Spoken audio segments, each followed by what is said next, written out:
for me, your software doesn't do that. Your draft software doesn't do that. Yeah. Just again, I don't want to. It's a great software, but I'm just sort of giving as much critical. Oh yeah, it's all good stuff. Please, I want that candid feedback is perfect. If we're going down the wrong path, I want to know it. I don't want to know in a year's time when I've built it. Yeah, no, exactly that. I don't want to sound, I don't want to sound negative, but these are just my sort of transparent and true thoughts. No, it's perfect. It's interesting that the last chap I think was probably about twice your age, but I think a sort of similar mindset in that he's very sort of detail oriented, really into his spreadsheets as well. He's got something he's been using for 30 years, all this kind of thing, and it does seem as a portion of the market that is sort of very, very comfortable with the figures and creating their own models, and I think he's inherently a little bit uncomfortable with things like this. So a simplified version. So I really hear what you're saying. Sure. I mean, I don't know if you've looked at my profile or what. I'm fairly young, sort of, 20s, but at the same time, saying that I'm happy. So for that age, I'm happy to sort of, I'm quite open to new ideas and new, using technology to be more productive and save time. I mean, that's, work smarter, not harder necessarily, but I just think for that, for the GDV calculations, you'd have to get a massing study done, and you want to be as accurate as possible, and that's the way. I think that even that back of the envelope just doesn't provide me with that accuracy that I'd like to see. Yeah. No, it's a great point. The GDV is it's the most crucial thing. That dictates how much you're going to pay for the price of the land. It dictates, what sort of contingency you're willing to. It's so crucial. Yeah. No, it's a really good point.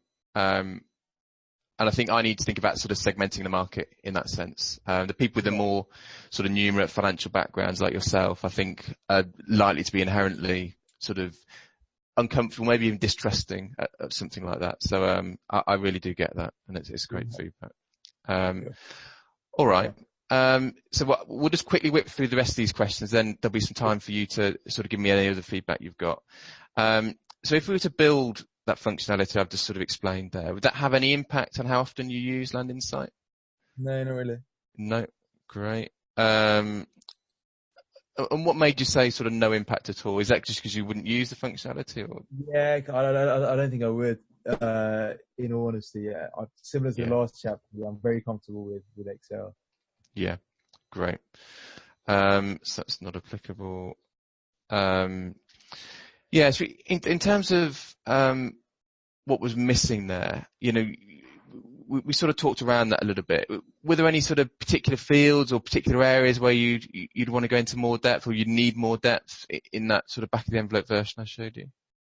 The GDV section, I think maybe if you had some sort of built-in, maybe like a massing study. I don't know. Do you know what I mean? Maybe like so it can show me how many units I can get on that plot in a more accurate way, either using comparables with local or close by built developments as an indication. So, if it's very simple, I mean, do you know what I mean? I mean, you guys are quite smart when it comes to writing a sort of algorithm where you can scan a 0.05 mile radius, and from that you can pick out new build flats and say, okay, so this block of flats was built on a 0.2 acre of land, and they've achieved 6 units. So from that you work out a ratio, and it gives you an indication of how many you can get potentially on your plot.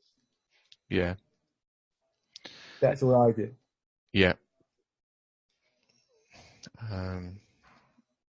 Again, a lot of developers aren't probably as advanced as mate. To be fair, a lot of developers are old construction guys, and they started off as builders and as construction people in the sector. Whereas for us, for me and Ben, we're quite. I mean, I said I've got 2 degrees. We're quite. We're not really construction guys. We're more finance guys, so to speak. Yeah. No, absolutely. I'm just giving you the extra. Yeah. And one point that's come up in other conversations I've had is that the different variety of units you might want to put on site. I mean, is that a thing for you, or are you typically looking at put the same footprint, just multiple sort of units? So, 10 of the same footprint essentially, or do you start trying to work out, I'm going to put a 1-bedroom, 3 2-bedrooms, a 3-bedroom? Do you see what I mean? Yeah, no, we do. Yeah, it depends. It depends on the area. It depends on the location. It Mm. depends on the plot. I mean, it's yeah, no, for sure. We don't just look at, oh, we're just going to do two beds. No chance. Yeah. It's that subjective. It's very subjective. Yeah.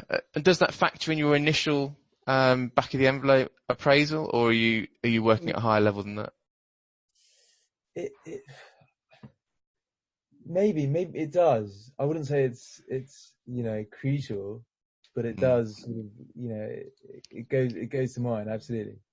I mean, if you're in a location where you're close to a station or something, maybe you look at 1 bed, or if you're in a location where, do you know what I mean? So it does. Yeah. We do consider that even at the very early stage. Okay, that's great. All right, and I think this is going to be your chance to sort of give us loads of feedback now. So, I mean, that's one feature we're considering. We're considering many more, as I mentioned about that survey. I really want you to add one feature, which I want to go through in a second. But yeah, go for it. Hit me with it. Okay, mate.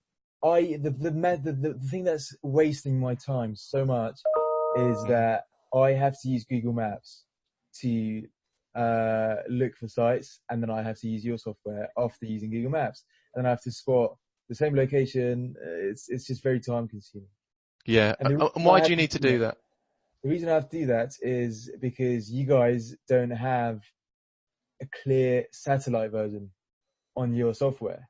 All right. You've got a satellite version, and you can see from the top of what what the building looks like, but I want a 3D version, right, similar to Google Maps, and I want something where I can, when you on the Google Maps, when you can tilt it, can't you? Yeah, when you've got a little man, the little yellow man on the bottom right, and you can just drop him anywhere and just be in street view.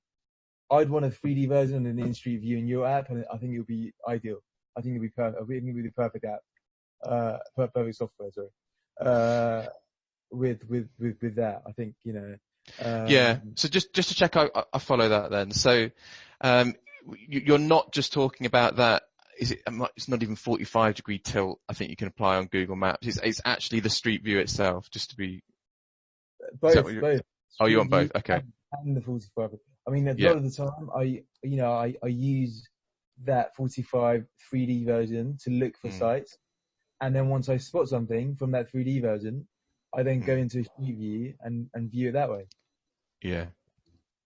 But you don't have that, or you have that feature, and I'm sure it's not a difficult, feature to well, again, I wouldn't know. I'm not exactly a tech guy, but I don't think it's that of an advanced feature to add into your system. And I think if you added that, it'll save me a great amount of time. Yeah, I think using that part of the Google API, pulling that information through isn't hard. The part where things become tricky is sort of melding the data sets together and sort of overlaying things, sort of augmented reality in that sense. So, that's part of the reason, sort of bird's eye view it's much more straightforward to do that. But nonetheless, I hear what you're saying, and I can well understand why that would add some value. So, we'll take that away and give it some thought for sure. So there's that's, sort of right at the beginning of the process of finding a site. I hear what you're saying there. Is there anything else that you'd like to be built before we even considered this appraisal functionality? I think the title search, I think could be improved. Yeah. And is that the robustness of it? Yeah, but also, I mean, okay, so there's again, keeping it completely just very transparent and just my initial thoughts. I think it can be quite expensive. I mean, I don't think you can do anything about that. So I think it's just a standard rate, isn't it? Yeah, we don't take any money on that. That's just pass through, unfortunately. Yeah, exactly. But just my sort of you do sort of 25 searches and it's 75 quid. So that can add up if you're doing sort of 100 searches a week. £300. £300 a week. So obviously that can